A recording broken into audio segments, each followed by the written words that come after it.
La noche estaba fría, y la ciudad parecía dormida bajo una fina llovizna que caía con la paciencia de quien no tiene prisa. Entre las luces amarillentas de las farolas, un hombre de cabello y barba enmarañados caminaba arrastrando los pies, envuelto en un abrigo viejo que había perdido toda su calidez hacía años. Nadie lo miraba, o mejor dicho, todos lo veían y apartaban la vista como si su sola presencia pudiera ensuciarles el alma. Se llamaba Manuel, aunque hacía mucho que nadie lo llamaba por su nombre. En la calle, entre los que compartían su destino, le decían el flaco, porque la miseria se le había pegado a los huesos como una sombra imposible de arrancar. Sus manos temblaban, no por el frío, sino por el hambre. Hacía 3 días que no probaba bocado, y el último había sido un mendrugo de pan que un panadero, quizás conmovido o quizás fastidiado, le había dado con la condición de que se marchara pronto. Manuel no siempre había vivido así. Años atrás, había sido albañil, un trabajador fuerte y de pocas palabras que jamás faltaba a su jornada. Tenía esposa, 2 hijos y una casa pequeña pero llena de vida. Sin embargo, un accidente en una obra lo dejó con una lesión en la espalda que le impidió seguir cargando peso. Las cuentas médicas se acumularon, el trabajo dejó de llegar, y en menos de un año perdió todo: la casa, la familia y la dignidad. La soledad fue su compañera más constante, y en la calle aprendió que no todos los golpes son con los puños. Las miradas, las palabras y los desprecios pueden doler más que cualquier herida física.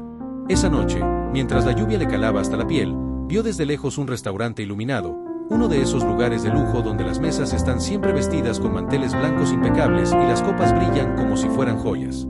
El hambre le llevó a acercarse, no con la intención de entrar, sino con la esperanza de que alguien, al salir, dejara en un plato alguna sobra. Apoyó su cara contra el cristal, mirando como un niño hambriento ve un escaparate de dulces. Dentro, la gente reía, brindaba, comía sin apuro, dejando los platos porciones que para él hubieran sido un festín. Entre todos los comensales, destacó uno, un hombre alto, elegante, de unos 50 años, traje negro perfectamente planchado, un reloj que brillaba con la luz tenue del salón y una sonrisa segura, casi arrogante. Era don Ernesto, un empresario cuyo nombre aparecía en las revistas de negocios y en las portadas de los periódicos por sus inversiones millonarias. Ernesto también vio a Manuel, pero no como una persona, sino como una molestia visual. Frunció el ceño y llamó a un camarero, señalando hacia el cristal. Un par de minutos después, un empleado salió y, sin mucha delicadeza, le dijo a Manuel que se fuera, que estaba espantando a los clientes. Manuel, con un nudo en la garganta, asintió y se alejó despacio, sin protestar. Había aprendido que discutir solo le traía problemas. Ernesto volvió a su comida, sintiéndose satisfecho, sin imaginar que la vida ya había empezado a preparar la lección más dura que recibiría. 2 semanas después, un incendio devastó una de las fábricas de don Ernesto. Las pérdidas fueron millonarias, y aunque su fortuna era grande, las deudas comenzaron a ahogarlo. Sus socios más cercanos le dieron la espalda, las inversiones se desplomaron, y en cuestión de meses, el hombre que había vivido rodeado de lujos empezó a vender propiedades para pagar abogados, empleados y acreedores. Un escándalo de supuesta corrupción manchó su nombre. Aunque juraba ser inocente, los medios no perdonaron y su reputación se derrumbó. El orgullo que siempre lo había mantenido erguido empezó a resquebrajarse. Pasó de hospedarse en hoteles 5 estrellas a alquilar una habitación en un hostal barato. Allí, entre paredes descascaradas y olor a humedad, comprendió que el dinero no solo compra lujos, sino que también disfraza la soledad. Amigos, socios, conocidos, todos desaparecieron. Comenzó a vender sus trajes para poder comer, hasta que solo le quedó uno, el que vestía el día que su vida dio un giro irreversible. Fue una tarde de invierno, cuando, incapaz de pagar la renta del hostal, se encontró en la calle, con una bolsa de plástico en la que llevaba una muda de ropa y un par de fotografías viejas. Caminó sin rumbo, como si sus pies buscaran un lugar donde su alma pudiera descansar. La ciudad, que antes se rendía a sus pies, le daba ahora la espalda. Los transeúntes pasaban a su lado sin mirarlo, igual que él había hecho con tantos. Esa noche, el frío era tan intenso que le entumecía las manos, y el hambre era tan aguda que sentía un vacío punzante en el estómago. Se sentó en un banco de una plaza, encogido, mirando el suelo. No se dio cuenta de que, a unos metros, alguien lo observaba. Era Manuel, el mismo hombre al que había despreciado frente al restaurante. Vestía la misma ropa gastada, pero en sus ojos había algo diferente. No había odio, ni rencor, solo una especie de tristeza comprensiva. Manuel se acercó, llevando en la mano una bolsa de papel. Se sentó a su lado sin decir palabra y le ofreció un sándwich envuelto en papel aluminio. Ernesto lo miró, sorprendido, incapaz de hablar.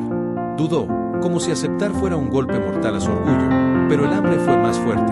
Tomó el sándwich con manos temblorosas y lo devoró en silencio. Cuando terminó, Manuel le ofreció también una taza de café tibio en un vaso desechable. Ernesto bebió despacio, sintiendo como el calor le devolvía un poco de vida. ¿Por qué me ayudas?, preguntó finalmente, con voz quebrada. Porque sé lo que es tener hambre, respondió Manuel, mirándolo a los ojos. Y sé lo que es que te miren como si no valieras nada. Ernesto bajó la mirada. Las palabras le golpearon más que cualquier crítica. Recordó la noche en que él mismo había pedido que lo echaran del restaurante, como si su sola presencia fuera una mancha en su mundo perfecto. Sintió vergüenza, una vergüenza tan profunda que no podía disfrazar con excusas. Durante semanas, Manuel y Ernesto compartieron lo poco que tenían. Dormían en albergues cuando había suerte, y cuando no, se turnaban para vigilar mientras el otro dormía en un rincón de la plaza. Manuel le enseñó dónde podía conseguir sopa gratis, cómo hablar con la gente para recibir ayuda sin despertar rechazo, y cómo mantenerse abrigado usando cartones y periódicos. Ernesto, en silencio, aprendía una lección que ni su fortuna ni sus estudios le habían dado: la dignidad no está en el dinero, sino en el respeto mutuo. Con el tiempo, y gracias a un programa de reinserción laboral, Manuel consiguió un empleo como ayudante en una bodega. No era mucho, pero le alcanzaba para alquilar una pequeña habitación. Lo primero que hizo fue invitar a Ernesto a quedarse con él. Juntos, limpiaron el lugar, compartieron comidas simples y, poco a poco, comenzaron a reconstruir algo parecido a una vida. Ernesto encontró trabajo como vigilante nocturno, un puesto muy por debajo de lo que había sido su mundo anterior, pero que le daba un ingreso estable. Años después, la vida les dio una nueva oportunidad.